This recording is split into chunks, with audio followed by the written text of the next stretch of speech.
ಜೀವಕೋಶಗಳ ಒಂದು ವ್ಯವಸ್ಥಿತ ರಚನೆಯೇ ಮಾನವ ಶರೀರ. ಪ್ರತಿಯೊಂದು ಜೀವಕೋಶವು ಪ್ರಾಕೃತಿಕವಾಗಿ ತನಗೆ ನಿಗದಿಯಾದ ಕ್ರಿಯೆಗಳನ್ನು ನಿರ್ವಹಿಸುತ್ತದೆ. ಮಾನವ ಶರೀರದೊಂದಿಗಿನ ಯಾವುದೇ ಬಾಹ್ಯ ಸಂಪರ್ಕಗಳಿಗೆ ಈ ಜೀವಕೋಶಗಳು ತಕ್ಷಣ ಪ್ರತಿಕ್ರಿಯಿಸುತ್ತವೆ. ಕ್ಷಿಪ್ರಗತಿಯ ಆಧುನೀಕರಣ ಮತ್ತು ಹೆಚ್ಚುತ್ತಿರುವ ಕೈಗಾರೀಕರಣದಿಂದಾಗಿ ಹೊಸ ರಾಸಾಯನಿಕ ಸಂಯುಕ್ತಗಳು ವಾತಾವರಣದಲ್ಲಿ ಅಧಿಕವಾಗುತ್ತಿದ್ದು, ಅದನ್ನು ತಡೆದುಕೊಳ್ಳುವಷ್ಟು ನಮ್ಮ ಶರೀರ ಇನ್ನೂ ಸಿದ್ಧವಾಗಿಲ್ಲ. ಹಾಗಾಗಿ ಇಂಥ ಪ್ರತಿಕೂಲ ಸಂಯುಕ್ತಗಳು ನಮ್ಮ ಶರೀರದ ಸಂಪರ್ಕಕ್ಕೆ ಬಂದಾಗ ಅವು ನಮ್ಮ ದೇಹದಲ್ಲಿ ಒಂದು ವೇದನೆ ಅಥವಾ ಅಲರ್ಜಿಗೆ ಕಾರಣವಾಗುತ್ತವೆ. I had been facing the problems with the dust mites, and I had been allergic to Bangalore weather conditions, and I had a sneezing issue, and I used to have great trouble in my daily routine because of these allergic conditions. I am 15 years old and I have been suffering from asthma from when I was born. I was hospitalized when I was 10 because of the firecrackers and the smoke. I had wheezing from the school days. Whenever during the winter season it used to aggravate a lot. ಅಲರ್ಜಿಯ ಪರಿಣಾಮವಾಗಿ ಕಣ್ಣಿನಲ್ಲಿ ತೊಂದರೆ, ಮೂಗು ಸೋರುವಿಕೆ, asthma, ದದ್ದುಗಳು ಸೇರಿದಂತೆ ಇನ್ನೂ ಅನೇಕ ಹಾನಿಕಾರಕ ರೋಗಗಳಿಗೆ ಮಾನವನ ಶರೀರ ತುತ್ತಾಗಿರುವ ಸಾಕಷ್ಟು ನಿದರ್ಶನಗಳಿವೆ. ಮನೆಯ ಧೂಳಿನಲ್ಲಿರುವ ಸೂಕ್ಷ್ಮಾಣುಗಳು, ಕ್ರಿಮಿಗಳು, ಜಿರಲೆ, ಸೊಳ್ಳೆ, ಜೀರುಂಡೆ ಮೊದಲಾದ ಕ್ರಿಮಿ ಕೀಟಗಳು ಅಲ್ಲದೆ ನಾವು ಬಳಸುವ ಕೆಲವು ಆಹಾರ ಪದಾರ್ಥಗಳು, ಔಷಧಿಗಳು ಕೂಡ ಅಲರ್ಜಿಯನ್ನು ಉಂಟುಮಾಡಬಲ್ಲವು. Early morning sneezing, running nose, itching eyes, these are all very common symptoms which a common man should recognize early for early intervention of allergy diseases. ದೆಹಲಿಯ ಪಟೇಲ್ ಚೆಸ್ಟ್ ಸಂಸ್ಥೆಯ ಪ್ರಾಧ್ಯಾಪಕರು ಮತ್ತು ವೈದ್ಯಕೀಯ ವಿಭಾಗದ ಮುಖ್ಯಸ್ಥರಾದ ಪ್ರೊಫೆಸರ್ ಡಿ.ಎನ್. ಶಿವಪುರಿ 1980ರಲ್ಲಿ ಅಲರ್ಜಿ ಚಿಕಿತ್ಸೆಗಾಗಿಯೇ ಒಂದು ವಿಶೇಷ ಆಸ್ಪತ್ರೆಯಾದ ಬೆಂಗಳೂರು ಅಲರ್ಜಿ ಸೆಂಟರ್ ಅನ್ನು ಉದ್ಘಾಟಿಸಿದರು. ಅಂದು ಬೆಂಗಳೂರಿನ ಕೇಂದ್ರ ಭಾಗದ ಒಂದು ಸಣ್ಣ ಆವರಣದಲ್ಲಿ ಆರಂಭವಾದ ಬೆಂಗಳೂರು ಅಲರ್ಜಿ ಸೆಂಟರ್ ಇಂದು ಬೆಂಗಳೂರಿನ ದಕ್ಷಿಣ ಭಾಗದಲ್ಲಿ ಒಂದು ವಿಶಾಲವಾದ ಮತ್ತು ಸುಸಜ್ಜಿತ ವ್ಯವಸ್ಥೆಯೊಂದಿಗೆ ಕಾರ್ಯನಿರ್ವಹಿಸುತ್ತಿದೆ. ವಿನೂತನ ತಂತ್ರಜ್ಞಾನಗಳನ್ನು ಬಳಸಿ ಅಲರ್ಜಿ ಕಾರಕವನ್ನು ಪತ್ತೆ ಮಾಡಿ ಶುದ್ಧೀಕರಿಸಿ ಪ್ರಮಾಣೀಕೃತ ಅಲರ್ಜಿಕಾರಕ ಸತ್ವಗಳನ್ನು ನೀಡುವಲ್ಲಿ ಬೆಂಗಳೂರು ಅಲರ್ಜಿ ಸೆಂಟರ್ ನಿರತವಾಗಿದೆ. ಬೆಂಗಳೂರು ಅಲರ್ಜಿ ಸೆಂಟರ್ ವಿವಿಧ ಸ್ವರೂಪದ ಅಲರ್ಜಿಯಿಂದ ಬಳಲುತ್ತಿರುವ ಸಾವಿರಾರು ರೋಗಿಗಳಿಗೆ ಚಿಕಿತ್ಸೆ ನೀಡುತ್ತಿದೆ.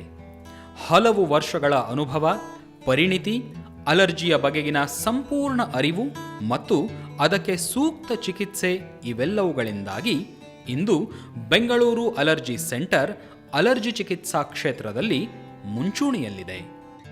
ಬೆಂಗಳೂರು ಅಲರ್ಜಿ ಸೆಂಟರ್ನ ಸಂಸ್ಥಾಪಕ ನಿರ್ದೇಶಕ ಮತ್ತು ಪ್ರಸ್ತುತ ಸಿಇಒ ಆಗಿರುವ ಡಾಕ್ಟರ್ ನಾಗೇಂದ್ರ ಪ್ರಸಾದ್ ಕೋಮರ್ಲಾ ಅವರ ಅಲರ್ಜಿ ಬಗೆಗಿನ ಅನುಭವ ಮತ್ತು ತಿಳುವಳಿಕೆ ಅವರನ್ನು ಜಗತ್ತಿನ ಕೆಲವು ಅಲರ್ಜಿ ತಜ್ಞರಲ್ಲಿ ಒಬ್ಬರನ್ನಾಗಿಸಿದೆ. ಅಲರ್ಜಿ ತೊಂದರೆಗಳಿಗೆ ಚಿಕಿತ್ಸೆಯನ್ನು ನೀಡುವಲ್ಲಿ ವಿಶಿಷ್ಟ ಸಾಧನೆಯನ್ನು ಮಾಡಿರುವ doctor Nagendra Prasad Bengaluru allergy centre ಅನ್ನು ಅಗ್ರಗಣ್ಯ ಸಂಸ್ಥೆ ಎನ್ನಿಸಿಕೊಳ್ಳುವುದಕ್ಕೆ ಕಾರಣೀಕರ್ತರಾಗಿದ್ದಾರೆ. Sensitive individuals exposed to allergens induce allergy symptoms like allergic rhinitis, allergic bronchial asthma, urticaria, atopic dermatitis, or intestinal disorders. The reactions may happen within few seconds, or it may be a couple of hours, like 6 to 8 hours of contact of allergens. Most of the symptoms which is induced by allergies are controlled by the drugs which has been prescribed by allopathy, ayurveda, homeopathy or siddha. But as long as the drugs are used, the symptoms are well controlled. Once the drugs are stopped, the symptoms recurs. If the symptoms are recurring and it demands more and more drugs, from time to time the intensity of the drugs and dosage of the drugs has to be increased. Research in the field suggests to increase the tolerance of an individual by immunomodulation using the sensitive allergens which is responsible for allergy symptoms. In allergy individuals, reactive antibodies increases, whereas we had to reverse the reactive antibodies by producing more of blocking antibodies. ಔಷಧಿ ತಯಾರಿಕಾ ಕ್ಷೇತ್ರದಲ್ಲಿ ತನ್ನನ್ನು ತಾನು ಗುರುತಿಸಿಕೊಂಡಿರುವ doctor ಪರಂಜ್ಯೋತಿ ಕಣ್ಣಿ Bengaluru allergy ಸೆಂಟರ್ನಲ್ಲಿ pharmacy ಮತ್ತು ಸಂಶೋಧನೆ ಹಾಗೂ ಅಭಿವೃದ್ಧಿ ವಿಭಾಗದ ಮುಖ್ಯಸ್ಥರಾಗಿ ಕಾರ್ಯನಿರ್ವಹಿಸುತ್ತಿದ್ದಾರೆ. Bangalore Allergy Center has got an excellent facility now, right from sourcing of allergen inputs to the dispensing of the allergen products such as Silit drops, Silit tablets, Silit stripes, moisturizing cream and all other products that have been now introduced. ಇಲ್ಲಿ ರೋಗಿಗಳಿಗೆ ಕೊಡಮಾಡುವ ಚಿಕಿತ್ಸೆಗಳು ಮತ್ತು ವಿಧಿವಿಧಾನಗಳು ನಿರಂತರ ಸಂಶೋಧನೆಯ ಪರಿಣಾಮಕಾರಿ ಬಳಕೆಯ ಫಲಶ್ರುತಿಯಾಗಿವೆ. Bengaluru allergy ಸೆಂಟರ್ಗೆ ಬರುವ ಪ್ರತಿಯೊಬ್ಬ ರೋಗಿಯೂ ವೈದ್ಯರನ್ನು ನೋಡುವುದಕ್ಕಿಂತ ಮೊದಲು ಪ್ರಶ್ನಾವಳಿಯೊಂದನ್ನು ಭರ್ತಿ ಮಾಡಿ ನಂತರ ತಮ್ಮ ವೈದ್ಯಕೀಯ ಪರೀಕ್ಷೆಗೆ ಒಳಗಾಗಬೇಕು. ರೋಗಿಯ ಎತ್ತರ, ತೂಕ, ರಕ್ತದ ಒತ್ತಡ, ಪೀಕ್ ಎಕ್ಸ್ಪಿರೇಟರಿ ಫ್ಲೋ ರೇಟ್ ಟೆಸ್ಟ್ ಮೊದಲಾದವುಗಳು ವೈದ್ಯಕೀಯ ಪರೀಕ್ಷೆಯ ಭಾಗಗಳು. ಪರಿಣಿತ ವೈದ್ಯರು ಪರೀಕ್ಷಿಸಿದ ನಂತರ ಅಗತ್ಯವಿದ್ದರೆ ಮುಂದಿನ ಪರೀಕ್ಷೆಗೆ ಒಳಪಡಬೇಕಾಗುತ್ತದೆ. ಅಲರ್ಜಿಯಿಂದಾಗಿ ಮೂಗು ಸೋರುವಿಕೆ ಕಂಡುಬಂದಲ್ಲಿ ಪ್ರಸ್ತುತ ಉರಿಯೂತದ ಜೀವಕೋಶಗಳ ಸ್ವರೂಪವನ್ನು ತಿಳಿಯಲು ನೇಸಲ್ ಸ್ಮಿಯರ್ ಟೆಸ್ಟ್ ಅನ್ನು ಮಾಡಲಾಗುತ್ತದೆ. ಮೂಗು ಕಟ್ಟಿಕೊಂಡ ಪಕ್ಷದಲ್ಲಿ ಮ್ಯೂಕಸ್ ಕ್ಲಿಯರೆನ್ಸ್ ಟೆಸ್ಟ್ ಅನ್ನು ಮಾಡಲಾಗುತ್ತದೆ. ಶ್ವಾಸಕೋಶದ ಉಚ್ಛ್ವಾಸ ಮತ್ತು ನಿಶ್ವಾಸದ ಹರಿವಿನ ವೇಗವನ್ನು ಅರಿಯಲು, ಶ್ವಾಸಕೋಶದಲ್ಲಿ ಇರಬಹುದಾದ ಅಡಚಣೆಗಳನ್ನು ತಿಳಿಯಲು ಮತ್ತು ಶ್ವಾಸಕೋಶದ ಸ್ಥಿತಿ ಮತ್ತು ಸಾಮರ್ಥ್ಯವನ್ನು ಅಳೆಯಲು ಪ್ರೀ ಮತ್ತು ಪೋಸ್ಟ್ ನೆಬುಲೈಸೇಷನ್ ಸೇರಿದಂತೆ ಪಲ್ಮನರಿ ಫಂಕ್ಷನ್ ಟೆಸ್ಟ್ಗಳನ್ನು ಮಾಡಲಾಗುತ್ತದೆ. ಅಗತ್ಯ ಸಂದರ್ಭಗಳಲ್ಲಿ ಅಲರ್ಜಿಯ ಲಕ್ಷಣಗಳನ್ನು ಗುರುತಿಸಲು ಸ್ಪೆಸಿಫಿಕ್ IgE ಸ್ಕ್ರೀನಿಂಗ್ ಟೆಸ್ಟ್ ಅನ್ನು ಮಾಡಲಾಗುತ್ತದೆ. ಒಂದು ವೇಳೆ ಈ ಟೆಸ್ಟ್ನಲ್ಲಿ ಧನಾತ್ಮಕ ಉತ್ತರ ಬಂದರೆ ರೋಗಿಯನ್ನು ಎಕ್ಸ್ಟೆನ್ಸಿವ್ ಸ್ಪೆಸಿಫಿಕ್ IgE ಸ್ಕ್ರೀನಿಂಗ್ ಟೆಸ್ಟ್ಗೆ ಒಳಪಡಿಸಲಾಗುತ್ತದೆ. Extensive specific IgE screening test ಅನ್ನು 70 ಎರೋ ಮತ್ತು 140 ಫುಡ್ ಅಲರ್ಜಿ ಕಾರಕಗಳನ್ನೊಳಗೊಂಡ 210 ಅಲರ್ಜಿ ಕಾರಕಗಳನ್ನು ಮೊದಲೇ ಲೇಪಿಸಿದ ಮೈಕ್ರೋವೆಲ್ಗಳನ್ನು ಹೊಂದಿರುವ ಸೂಕ್ಷ್ಮ ಫಲಕಗಳನ್ನು ಬಳಸಿ ನಡೆಸಲಾಗುತ್ತದೆ. ಈ ಪರೀಕ್ಷೆಯ ವರದಿಯನ್ನು ಕ್ಲಾಸ್ 3ರಿಂದ ಕ್ಲಾಸ್ 6ರ ತನಕ ವರ್ಗೀಕರಿಸಿದ ಬಣ್ಣದ ಗ್ರಾಫ್ ಮೂಲಕ ತೋರಿಸಲಾಗುತ್ತದೆ. ಸ್ಪೆಸಿಫಿಕ್ IgE ಸ್ಕ್ರೀನಿಂಗ್ ಟೆಸ್ಟ್ ಪ್ರತಿಜನಕಗಳನ್ನು ಗುರುತಿಸಲು ಸಹಾಯ ಮಾಡುತ್ತದೆ. ಅಲರ್ಜನ್ ಪ್ರಖರತೆಯನ್ನು ಖಚಿತಪಡಿಸಿಕೊಳ್ಳಲು ಆಯ್ಕೆ ಮಾಡಿದ ಅಲರ್ಜನ್ಗಳನ್ನು ಬಳಸಿ SPTಯನ್ನು ನಡೆಸಲಾಗುವುದು. ಅತ್ಯಲ್ಪ ಪ್ರಮಾಣದ ಅಲರ್ಜನ್ಗಳನ್ನು ರೋಗಿಯ ಚರ್ಮದೊಳಗೆ ಲೋಹದ ಲ್ಯಾನ್ಸೆಟ್ ಮೂಲಕ ತೂರಿಸಲಾಗುತ್ತದೆ. ಸುಮಾರು 10-15 ಅಲರ್ಜನ್ಗಳನ್ನು ಪರೀಕ್ಷೆ ಮಾಡಿ ಫಲಿತಾಂಶಗಳನ್ನು ದಾಖಲಿಸಲಾಗುತ್ತದೆ. SPT ರೀಡಿಂಗ್ ಮೂಲಕ ಸೂಕ್ಷ್ಮ ಅಲರ್ಜನ್ಗಳನ್ನು ದೃಢೀಕರಿಸಲಾಗುತ್ತದೆ. ಒಂದು ವೇಳೆ ರೋಗಿಯಲ್ಲಿ ಅರ್ಟಿಕೇರಿಯಾದ ಸಂಭಾವ್ಯತೆ ಇದ್ದಲ್ಲಿ ಅಲ್ಪ ಪ್ರಮಾಣದ ರಕ್ತವನ್ನು ತೆಗೆದು ಅದರಿಂದ ರಕ್ತಸಾರ ಅಂದರೆ ಸೀರಮ್ ಅನ್ನು ಬೇರ್ಪಡಿಸಲಾಗುತ್ತದೆ. ನಂತರ ಈ ಸೀರಮ್ ಅನ್ನು ಚರ್ಮದೊಳಗೆ ಚುಚ್ಚುಮದ್ದಿನ ಮೂಲಕ ಸೇರಿಸಿ ಅರ್ಟಿಕೇರಿಯಾದ ಕಾರಣವನ್ನು ತಿಳಿಯಲಾಗುತ್ತದೆ. ಟೆಂಪ್ ಟೆಸ್ಟ್ ಸಾಧನವನ್ನು ಬಳಸಿ ಉಷ್ಣತಾ ಪರೀಕ್ಷೆಯನ್ನು ಮಾಡಿ ದೇಹದಲ್ಲಿ ಅರ್ಟಿಕೇರಿಯಾಕ್ಕೆ ಕಾರಣವಾದ ಕಡಿಮೆ ಮತ್ತು ಅಧಿಕ ಉಷ್ಣತೆಯ ಪ್ರಮಾಣವನ್ನು ತಿಳಿಯಲಾಗುತ್ತದೆ. ಒತ್ತಡ ಪ್ರೇರಿತ ಅರ್ಟಿಕೇರಿಯಾವನ್ನು ಅರಿಯಲು ಒತ್ತಡ ಪರೀಕ್ಷೆಯನ್ನೂ ನಡೆಸಲಾಗುತ್ತದೆ. ಪ್ರತಿ ರೋಗಿಗೆ ಸಂಬಂಧಪಟ್ಟಂತೆ ಅವರ ವೈದ್ಯಕೀಯ ವಿವರ, ಸ್ಪೆಸಿಫಿಕ್ IgE ಟೆಸ್ಟ್ ಮತ್ತು SPT ರಿಪೋರ್ಟ್ಗಳು, ಗುರುತಿಸಲಾದ ಅಲರ್ಜನ್ಗಳ ಪ್ರಮಾಣ ಮತ್ತು ಅವುಗಳನ್ನು ಗುಣಪಡಿಸಲು ಕೊಡಬೇಕಾದ ಸ್ಲೀಟ್ನ ವಿವರಗಳನ್ನು ಹೊಂದಿರುವ ವೈಯಕ್ತಿಕ ಮೆಡಿಕಲ್ ಪ್ರಿಸ್ಕ್ರಿಪ್ಷನ್ ಅನ್ನು ತಯಾರಿಸಲಾಗುತ್ತದೆ. ಈ ಪ್ರಿಸ್ಕ್ರಿಪ್ಷನ್ ಅನ್ನು ಪ್ರತಿ ರೋಗಿಗೆ ಪ್ರತ್ಯೇಕ ಸ್ಲಿಟ್ ತಯಾರಿಸಲು GMP ಪ್ರಮಾಣಪತ್ರವನ್ನು ಹೊಂದಿರುವ ಫಾರ್ಮಸಿಗೆ ರವಾನಿಸಲಾಗುತ್ತದೆ. ಫಾರ್ಮಸಿಯಲ್ಲಿ ಅಲರ್ಜನ್ಗಳನ್ನು ಸಂಗ್ರಹಿಸಿ ಶುದ್ಧೀಕರಿಸಿ ಅವುಗಳ ಗುಣಮಟ್ಟವನ್ನು ಮುತುವರ್ಜಿಯಿಂದ ಹೆಚ್ಚಿಸಲಾಗುತ್ತದೆ. ಅಲರ್ಜನ್ ಎಕ್ಸ್ಟ್ರಾಕ್ಷನ್ನ ಭಾಗವಾಗಿ ಆರಂಭದಲ್ಲಿ ಶುದ್ಧೀಕರಿಸಿದ ಕಚ್ಚಾ ವಸ್ತುಗಳ ಮೇಧಸ್ಸನ್ನು ಕೋಲ್ಡ್ ಪ್ರೊಸೆಸ್ ಮೂಲಕ ತೆಗೆಯಲಾಗುತ್ತದೆ. ನಂತರ ಈ ಎಕ್ಸ್ಟ್ರಾಕ್ಟ್ ಅನ್ನು ಕೂಲಿಂಗ್ ಸೆಂಟ್ರಿಫ್ಯೂಜ್ನಲ್ಲಿ ಕ್ಲಾರಿಫಿಕೇಶನ್ ಪ್ರಕ್ರಿಯೆಗೆ ಒಳಪಡಿಸಲಾಗುತ್ತದೆ. ಈ ಸೂಪರ್ ನೇಟೆಂಟ್ ಅನ್ನು ಅಂದರೆ ಕಚ್ಚಾ ಎಕ್ಸ್ಟ್ರಾಕ್ಟನ್ನು ಜೆಲ್ ಫಿಲ್ಟ್ರೇಷನ್ ಅಥವಾ ಅಲ್ಟ್ರಾ ಫಿಲ್ಟ್ರೇಷನ್ ಪ್ರಕ್ರಿಯೆಗೆ ಒಳಪಡಿಸಿ ನಿರ್ಧಾರಿತ ಗುಣಮಟ್ಟದ ಎಕ್ಸ್ಟ್ರಾಕ್ಟನ್ನು ಬೇರ್ಪಡಿಸಲಾಗುತ್ತದೆ. ಈ ಎಕ್ಸ್ಟ್ರಾಕ್ಟನ್ನು ಕೋಲ್ಡ್ ಫಿಲ್ಟ್ರೇಷನ್ ಮೂಲಕ ಸ್ಟೆರಿಲೈಸ್ ಮಾಡಿ ಪ್ರೋಟೀನ್ ಅಂಶಗಳು, SDS ಪೇಜ್ ಮತ್ತು SPTಗಳ ಮೂಲಕ ಎಕ್ಸ್ಟ್ರಾಕ್ಟ್ನ ಸಾಮರ್ಥ್ಯವನ್ನು ವಿಶ್ಲೇಷಣೆ ಮಾಡಲಾಗುತ್ತದೆ. ಕೊನೆಯಲ್ಲಿ ಲಯೋಫಿಲೈಸ್ ಮಾಡಿ ಅವುಗಳ ಶೇಖರಣೆ ಮಾಡಿಡಲಾಗುತ್ತದೆ. ನಂತರ ಪ್ರಿಸ್ಕ್ರಿಪ್ಷನ್ ಆಧಾರದ ಮೇಲೆ ಸ್ಟ್ರೈಪ್ಸ್ ಅಂದರೆ ಪಟ್ಟಿ ಅಥವಾ ಟ್ಯಾಬ್ಲೆಟ್ಸ್ ಮಾತ್ರೆಗಳ ರೂಪದಲ್ಲಿ ತಯಾರಿಸಲಾಗುತ್ತದೆ. ಸ್ಲಿಟ್ ಸ್ಟ್ರೈಪ್ಸ್ ತಯಾರಿಸಲು ಅಲರ್ಜನ್ ಮಿಶ್ರಿತ ಪಾಲಿಮರ್ ದ್ರಾವಣವನ್ನು ಗಾಜಿನ ಪ್ಲೇಟ್ ಮೇಲೆ ಎರಕ ಹೊಯ್ದು ಒಣಗಿಸಲಾಗುತ್ತದೆ. ಒಣಗಿದ ಫಿಲ್ಮನ್ನು ಸಣ್ಣ ಸ್ಟ್ರೈಪ್ಸ್ಗಳನ್ನಾಗಿ ಕತ್ತರಿಸಿ ಪರೀಕ್ಷಿಸಿ ನಂತರ ಪ್ಯಾಕ್ ಮಾಡಲಾಗುವುದು. ಸ್ಲಿಟ್ ಮಾತ್ರೆಗಳನ್ನು ತಯಾರಿಸಲು ಸಕ್ರಿಯ ಅಲರ್ಜನ್ ಅನ್ನು ಡೈಲ್ಯೂಯೆಂಟ್, ಡಿಸ್ಇಂಟಿಗ್ರೇಟಿಂಗ್ ಏಜೆಂಟ್ಸ್ ಮತ್ತು ಫ್ಲೇವರ್ಗಳೊಂದಿಗೆ ಗ್ರ್ಯಾನ್ಯುಲೇಟರ್ನಲ್ಲಿ ಚೆನ್ನಾಗಿ ಮಿಶ್ರಣ ಮಾಡಿ ಒಣಗಿಸಲಾಗುತ್ತದೆ. ಒಣಗಿದ ಈ ಕಣಗಳನ್ನು ಮಾತ್ರೆಗಳ ರೂಪಕ್ಕೆ ತರಲಾಗುತ್ತದೆ. ನಂತರ ಈ ಮಾತ್ರೆಗಳನ್ನು ಪರೀಕ್ಷಿಸಿ ಪ್ಯಾಕ್ ಮಾಡಿಡಲಾಗುವುದು. ಸಾಮಾನ್ಯವಾಗಿ ಸ್ಲಿಟ್ ಬಗ್ಗೆ ಸಲಹೆ ಮತ್ತು ಸೇವಿಸುವ ವಿಧಾನವನ್ನು ಫಾರ್ಮಸಿಸ್ಟ್ಗಳೇ ರೋಗಿಗಳಿಗೆ ತಿಳಿಸಿಕೊಡುತ್ತಾರೆ. ಅಲರ್ಜಿಯನ್ನು ತಡೆಯುವ ಮತ್ತು ಶಮನಗೊಳಿಸುವ ಔಷಧಗಳನ್ನು ಸರಿಯಾದ ಮಾರ್ಗದರ್ಶನದಲ್ಲಿ ಕೊಡಲಾಗುತ್ತದೆ. ರೋಗಿಗಳಿಗೆ ಸೂಚಿಸಲಾದ ಥ್ರೋಟ್ ಸ್ಪ್ರೇಗಳು, ನೇಸಲ್ ಸ್ಪ್ರೇಗಳು, ಇನ್ಹೇಲರ್ಗಳು, ಮಾಯಿಶ್ಚರೈಸಿಂಗ್ ಕ್ರೀಮ್ಗಳು, ನೇಸಲ್ ಇರಿಗೇಷನ್ ದ್ರಾವಣಗಳನ್ನು ತಯಾರಿಸುವ ಪರಿ ಮತ್ತು ಅವುಗಳ ಸರಿಯಾದ ನಿರ್ವಹಣೆಗಳ ಬಗ್ಗೆ ಸಂಪೂರ್ಣ ಮಾಹಿತಿಯನ್ನು ನೀಡಲಾಗುತ್ತದೆ. ಅಪೇಕ್ಷಿತ ಮತ್ತು ಅನಪೇಕ್ಷಿತ ವಿಷಯಗಳ ಬಗ್ಗೆ ತಿಳಿಸುವುದು ಮಾತ್ರವಲ್ಲದೆ ಔಷಧಿಗಳ ಪರಿಣಾಮಕಾರಿ ಬಳಕೆಯ ಬಗ್ಗೆ ವೈದ್ಯರು ಸಲಹೆ ನೀಡುತ್ತಾರೆ. An in-house, that is our specialty, it is not an imported assay. An in-house enzyme immunoassay which is primarily associated with the detection of these IgE molecules is developed.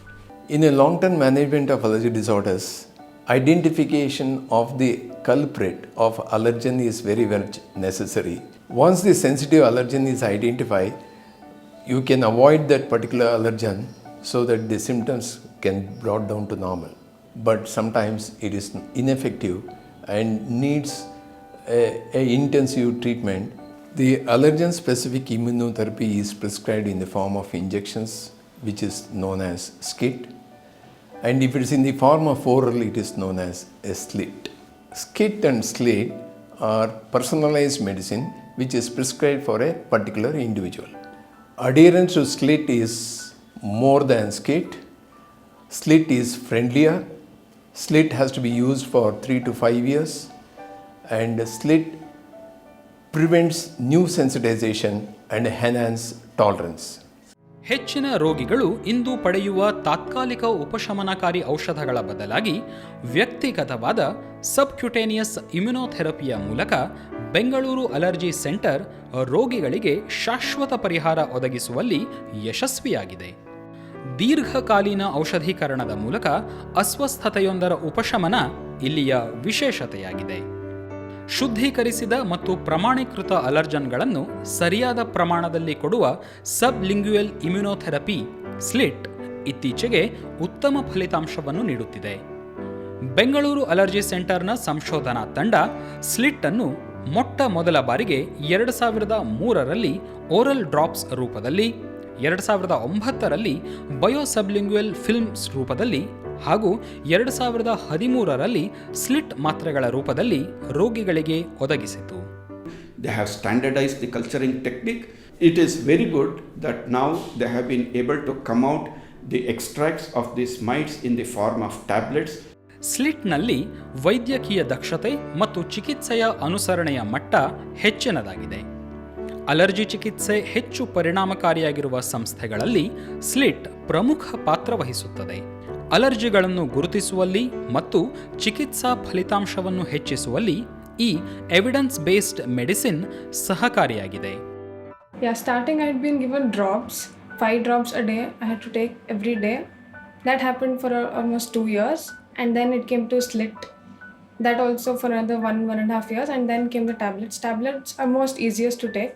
I'm so happy to take this treatment which was so easy to consume the medicines, and also it was not disturbing any of my daily routine. I've been taking the strip tablet and also the fluorocot, and the nasal irrigation as well. And with that, I have improved considerably. I have been able to participate in sports and other activities in school, and I no longer wheeze during the valley or any such other problems. I continued from all the way 2006 till 2011, and now I'm allergy free. So I feel that this EIA sleep medicine is very, very effective. This is really a great treatment which doesn't have any side effects, which simply helps you to improve your immunity, and it is a permanent solution to your allergies. Now I can live peacefully, I can breathe peacefully. ಸಾವಿರಾರು ರೋಗಿಗಳ ವೈದ್ಯಕೀಯ ವರದಿಯ ಪ್ರಕಾರ slit ಎಷ್ಟು ಪರಿಣಾಮಕಾರಿಯಾಗಿದೆ ಎಂದರೆ ಯಾವುದೇ ಪುನರಾವರ್ತಿತ ಚಿಕಿತ್ಸೆ ಇಲ್ಲದೆ ಅಲರ್ಜಿ ಲಕ್ಷಣಗಳು ತ್ವರಿತವಾಗಿ ಶಾಶ್ವತವಾಗಿ ಉಪಶಮನವಾಗಿವೆ. ಆ ಕಾರಣಕ್ಕಾಗಿ ತಮ್ಮಲ್ಲಿರುವ ಅಲರ್ಜಿ ಲಕ್ಷಣಗಳು ಕ್ರಮೇಣ ಅದೃಶ್ಯಗೊಳಿಸುವ ಸಬ್ಲಿಂಗ್ಯುಯಲ್ ಇಮ್ಯುನೊಥೆರಪಿಯ ಮೇಲೆ ರೋಗಿಗಳಿಗೆ ಗೌರವ ಮೂಡಿರುವುದರಲ್ಲಿ ಯಾವುದೇ ಆಶ್ಚರ್ಯವಿಲ್ಲ.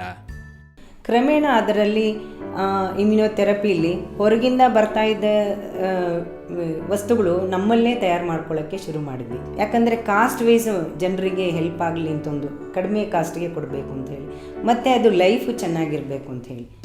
ಬೆಂಗಳೂರು ಅಲರ್ಜಿ ಸೆಂಟರಿನ ಮೂಲಭೂತ ಸೌಕರ್ಯಗಳು ಮತ್ತು ಬಳಸಲಾಗುವ ಉಪಕರಣಗಳು ವಿಶ್ವದರ್ಜೆಯದ್ದು. ರೋಗಿಗಳ ಅನುಕೂಲತೆ ಮತ್ತು ನೈರ್ಮಲ್ಯಕ್ಕೆ ಇಲ್ಲಿ ಮೊದಲ ಆದ್ಯತೆ. ಮುತುವರ್ಜಿಯಿಂದ ಆಯ್ಕೆ ಮಾಡಿದ ಉತ್ತಮ ತರಬೇತಿ ಮತ್ತು ಅನುಭವ ಹೊಂದಿರುವ ತಾಂತ್ರಿಕ ಸಿಬ್ಬಂದಿ ತಂಡಕ್ಕೆ ರೋಗಿಗಳ ಆರೈಕೆಯೇ ಏಕೈಕ ಧ್ಯೇಯವಾಗಿದೆ.